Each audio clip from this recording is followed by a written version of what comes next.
जरा सोचे, आज से करीब 5000 साल पहले समुद्र के बीचों बीच एक बहुत ही भव्य शहर बसा हुआ था।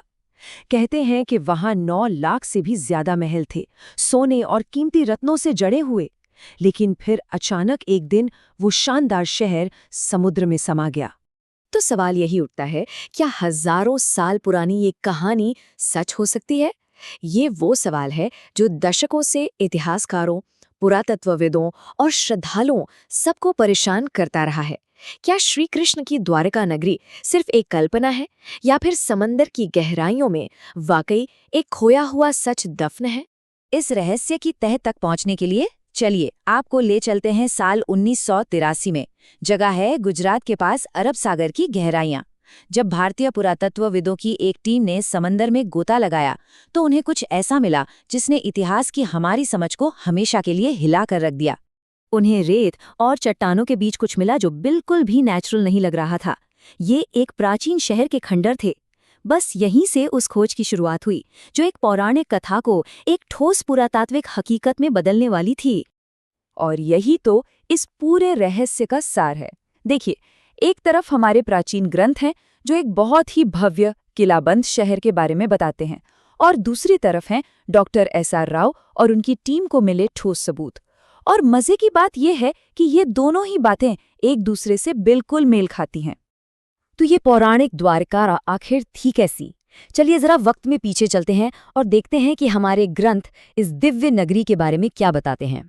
कहानियों के मुताबिक जब जरासंध के बार बार हमलों से परेशान होकर श्री कृष्ण ने मथुरा छोड़ने का फैसला किया, तो उन्होंने समुद्रदेव यानी वरुण से जमीन का एक टुकड़ा मांगा। वरुण देव ने उन्हें 12 योजन जमीन दी, यानी लगभग 153 किलोमीटर्स, जिस पर देवताओं के आर्किटेक्ट विश्वकर्मा ने एक असाधारण शहर बसाया।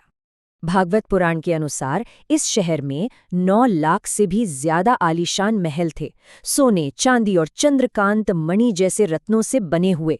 ये नंबर ही उस शहर की विशालता और समृद्धि को दिखाता है, जिसकी आज हम कल्पना भी नहीं कर सकते। द्वारका सिर्फ खूबसूरत ही नहीं थी, बल्कि अपने समय से बहुत आगे भी थी। शहर का लेआउट एकदम सुनियोजित था, समुद्री व्यापार के लिए एक एडवांस्ड बंदरगाह था, यहाँ तक कि सिंचाई की भी बेहतरीन व्यवस्था थी। सच कहूं तो ये एक आत्मनिर्भर और संपन्न गोल्डन एज का शहर था।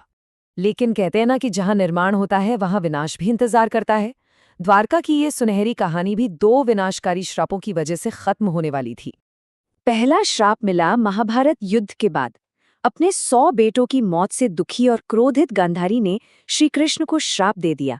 उनका मानना था कि कृष्ण चाहते तो युद्ध रोक सकते थे, और उन्होंने ऐसा नहीं किया। इसलिए उन्होंने यदुवंश के विनाश की भविष्यवाणी कर दी। इस विनाश की कहानी पर दूसरा श्राप एक अंतिम मोहर की तरह था। जब कृष्ण के बेटे सांब ने कुछ ऋषियों का मजाक उड़ाया तो उन्होंने श्राप दिया कि वो एक लोहे के मूसल को जन्म देगा जो पूरे यदुवंश को खत्म कर देगा। उस मूसल को नष्ट करने की बहुत कोशिशें की गई, लेकिन श्राप ने तो अपना रास्ता ढूंढ ही लिया। और आखिर में एक त्योहार के दौरान शराब और अहंकार के नशे में यदुवंशियों ने आपस में ही लड़ना शुरू कर दिया। वे एक दूसरे को मारने लगे और इस तरह दोनों श्राप सच साबित हुए। श्री कृष्ण के देह त्याग के फौरन बाद वो भव्य द्वारका नगरी समुद्र की लहरों में समा गई। सदियों तक यह कहानी सिर्फ शास्त्रों और कथाओं में जिंदा रही, लेकिन 20वीं सदी में एक पुरातत्वविद ने ठान लिया कि वो इस खोई हुई सच्चाई को फिर से खोज कर रहेंगे। द्वारका की खोज कोई एक दिन का काम नहीं था, बल्कि ये दशकों की मेहनत का नतीजा है। 1963 की शुरुआती खुदाई से लेकर 2000 के दशक के हाईटेक सर्वे तक इस रहस्य को सुलझाने में कई पीढ़ियों का जुनून और विशेषज्ञता लगी है। और इस पूरे खोज के नायक थे डॉक्टर एस.आर. राव। उन्हें सिर्फ तकनीकी चुनौतियों का ही सामना नहीं करना पड़ा, बल्कि लोगों के शक और पैसों की भारी कमी से भी जूझना पड़ा। ये उनका अटूट विश्वास ही था कि उन्होंने महज 800 रुपये से एक अभियान शुरू कर दिया था। और उनका विश्वास सही साबित हुआ। महाभारत के वर्णन और समंदर के नीचे मिले सबूतों के बीच का ये मिलान देखिए। एक 560 मीटर लंबी दीवार, 30 से ज्यादा पत्थर के लंगर और भव्य इमारतों के अवशेष, ये सब महज एक संयोग तो नहीं हो सकता है ना? जैसे जैसे खोज आगे बढ़ी, मॉडर्न साइंस ने ऐसे सबूत सामने रखे जिन्होंने इस प्राचीन कथा को एक प्रमाणित ऐतिहासिक घटना में बदलना शुरू कर दिया। और फिर मिली वो खोज जो सबसे ज्यादा चौंकाने वाली थी। समुद्र के नीचे से मिली एक लकड़ी की कलाकृति की जब कार्बन डेटिंग हुई तो पता चला कि ये लगभग 9000 साल पुरानी है। ये तो हड़प्पा सभ्यता से भी हजारों साल पहले की बात है। अगर ये सच है तो ये खोज भारतीय सभ्यता की कहानी को हजारों साल और पीछे ले जाती है और हमारी इतिहास की किताबों को फिर से लिखने पर मजबूर कर सकती है। असल में वैज्ञानिक सबूत कई लेवल पर इस कहानी को सपोर्ट करते हैं। सोनार मैपिंग से एक शहर का नक्शा दिखाई देता है।